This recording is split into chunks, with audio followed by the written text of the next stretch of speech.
ప్రీమిసెస్ని అంతా క్లీన్గా పెట్టడం, తర్వాత వాళ్ళ పిల్లలు పడుకునేది డార్మెటరీ ఉంటుంది, ఆ ఏరియా అంతా నీట్గా పెట్టడం, వాళ్ళ లగేజ్ సంబంధించి లగేజ్, తర్వాత వాళ్ళ అయితే బెడ్స్ ఉన్నాయి పిల్లలు అన్నీ ఒక చోట పెట్టడం వల్ల ఎలకలు పాములు వచ్చే అవకాశం ఉంటుంది.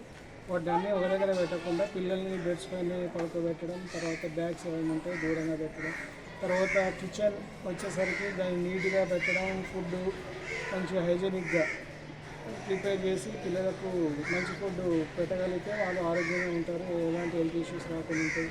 తర్వాత కాంట్రాక్ట్ ఎవరైతే ఉన్నారో కూరగాయలు సప్లై చేసేవారు, ఇతర వస్తువులు, అవి కూడా కొంచెం క్వాలిటీ వస్తువులు సప్లై చేయాలని కూడా వారికి సూచన చేశాను. కూరగాయలు చూస్తే కొన్ని డ్యామేజ్లు పాడైతూనే ఉన్నాయి, అలాంటివి చేయొద్దని కాంట్రాక్టర్కి అడ్వైజ్ చేయమని చెప్పాను. ఒకవేళ అతను చెప్పిన తర్వాత కూడా మంచిగా సప్లై చేయకపోతే, మార్పు రాకపోతే నాకు నోటీస్లో పెట్టండి, కన్సర్న్ డిపార్ట్మెంట్కి లెటర్ అటాచ్ చేసి ఆ ప్రాబ్లమ్ సాల్వ్ అయ్యేటట్టు చూస్తాను వారికి సలహాలు ఇచ్చాను.